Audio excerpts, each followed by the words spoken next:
Hello friends, welcome to target for IQ. मैं प्राची आचार्य आप सभी का स्वागत करती हूँ। आज मैं लेके आई हूँ आपके लिए यूपी जुडिशरी के लिए जो हमारा टेस्ट सीरीज़ चल रहा है, मॉक टेस्ट सीरीज़, जो आपका 12th में से ही स्टार्ट हो चुका है। अब तक 2 टेस्ट हुआ है, तो उसके बारे में डिस्कशन करने के लिए और डेमो 20 क्वेश्चंस लेके आई हूँ, जो कि मेरे डायरेक्शन में बन रहा है और स्टूडेंट्स भी इनरोल कर चुके हैं। अगर आप भी इंटरेस्टेड हो तो आप जल्द से जल्द एडमिशन ले सकते हो। आपको प्रीवियस क्वेश्चन भी टेलीग्राम ग्रुप में आपको पीडीएफ अवेलेबल करा दिया जाएगा। तो इस टेस्ट में देखिए 15 फुल लेंथ टेस्ट है। आपको सोल्यूशन भी प्रोवाइड किया जाएगा, लैंडमार्क केस और लैंडमार्क जजमेंट्स के साथ वो क्वेश्चन आपके रहेंगे विथ लेटेस्ट डेवलपमेंट्स। ठीक है, यूपी जुडिशरी के पैटर्न पे रहेगा। मेजर एरियाज़ के लिए आप इवन आरजेएस या डीजेएस का तैयारी कर रहे हो तो जो मेजर सब्जेक्ट एरियाज़ है आपका, जैसे कि आईपीसी हो गया, कॉन्स्टिट्यूशन हो गया, सीपीसी, सीआरपीसी, एविडेंस, ये तो आपके सारे जुडिशरी में ही रहते हैं। तो अगर आप क्वेश्चन लगाना चाहते हो तो उस हिसाब से भी आप ज्वाइन कर सकते हो। 7500110314 पे आप क्वेरी ले सकते हैं इसके रिगार्डिंग।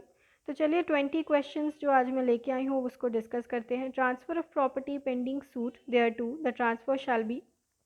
तो ये जो क्वेश्चन 1 है आपका, ये सेक्शन 52 से रिलेटेड है। ट्रांसफ़र ऑफ प्रॉपर्टी के लिस्ट पेंडेंस के प्रिंसिपल पे आधारित है।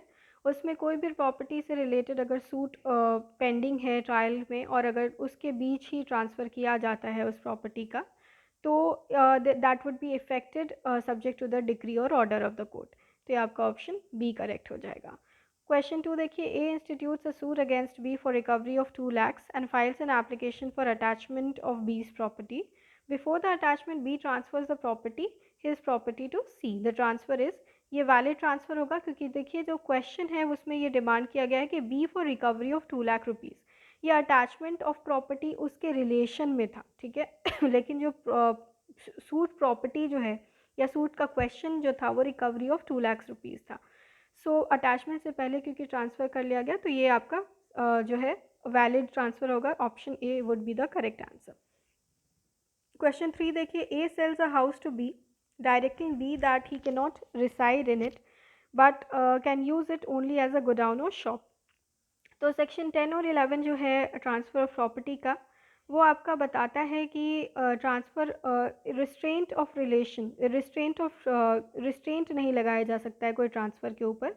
अगर आप सेल कर रहे हैं तो ओनर के पास every right should be there to enjoy that property, there should not be any restraint. तो आपका सेक्शन 10 में ये बात कहा गया है, तो इसका आंसर हो जाएगा वॉइड। क्वेश्चन 4 देखिए, क्वेश्चन 4 में आपको जो करेक्टली मैच नहीं है उसको आपको देना है। तो सेक्शन क्वेश्चन 4 में आपका सी जो नंबर है, फुलफिलमेंट ऑफ कंडीशन सब्सिक्वेंट इसमें आपका सेक्शन 29 होगा। बाकी सारे ऑप्शंस आपके करेक्ट हैं। कंटिंजेंट इंटरेस्ट 21 में प्रोवाइडेड है, डायरेक्शन फॉर एक्यूमुलेशन 17 में है, प्रायोरिटी ऑफ राइट्स भी आपके 48 में दिया हुआ है। क्वेश्चन 5 देखिए, whether partition of property can be called transfer of property.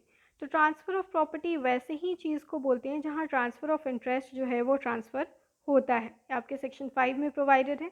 Partition के केस में कोई अलग से इंटरेस्ट ट्रांसफ़र नहीं किया जाता है, रादर जो इंटरेस्ट ऑलरेडी अवेलेबल है उसको मीट्स एंड बाउंड्स में पार्टीशन किया जाता है। तो इसीलिए इसका ऑप्शन हो जाएगा correct option B.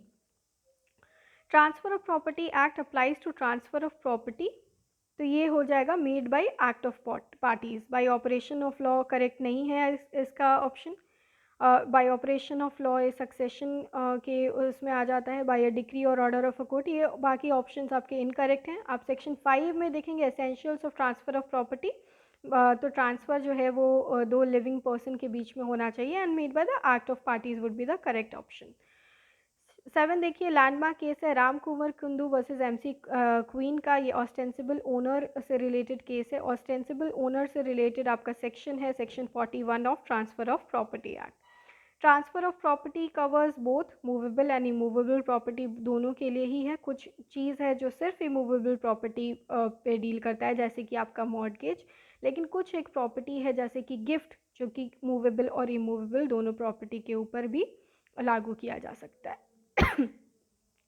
Cooper versus Cooper देखेंगे। Cooper versus Cooper relates to doctrine of election. Doctrine of election आपका प्रोवाइडेड है section 35 of the transfer of property act में।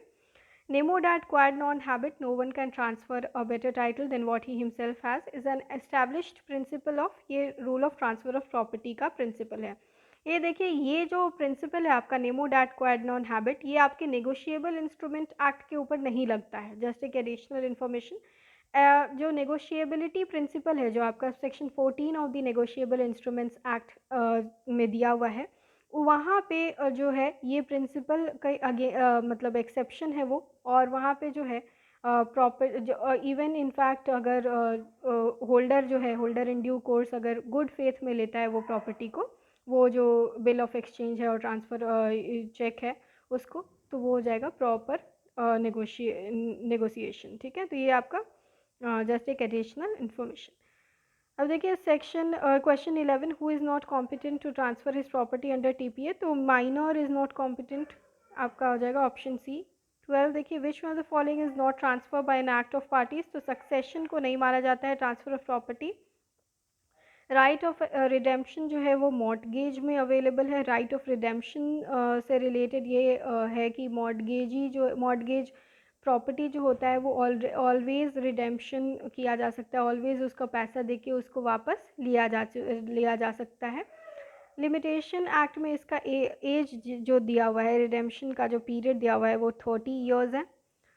तो ये रिडेम्पशन से रिलेटेड बात हो गई। Whether a mortgagee under simple mortgage can take possession of mortgage property, तो सिंपल मॉर्टगेज में नहीं लेते हैं। यूसुफ्रुक्टरी मॉर्टगेज में पोजेशन का ट्रांसफ़र होता है, इनफैक्ट इंग्लिश मॉर्टगेज में भी किया जाता है। Under transfer of property if the donor dies before acceptance of the gift, तो ये गिफ्ट क्या हो जाएगा, वॉइड हो जाएगा। ये आपके एसेंशियल्स ऑफ गिफ्ट में दिया हुआ है सेक्शन 126 में ही। The only right which any man can possess is the right always to do his duty, ये कौन बोला है ये बात को तो आपका डगविट कहा है, तो इसका ऑप्शन हो जाएगा आपका D. According to Austin, law has the following attributes, क्या क्या एट्रीब्यूट्स है, तो इसका ऑप्शन हो जाएगा आपका C, command, sovereign and sanction.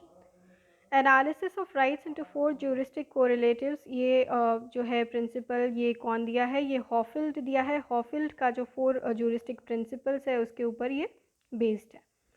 Question 19 देखिए, क्वेश्चन 19 में आपका क्या करेक्ट पेयर है ये आपको देना है, जो उनका 4 कोरिलेटिव्स है, कॉन्ट्रडिक्टरीज है, उसके ऊपर बेस्ड है। तो power disability would be the correct matched answer.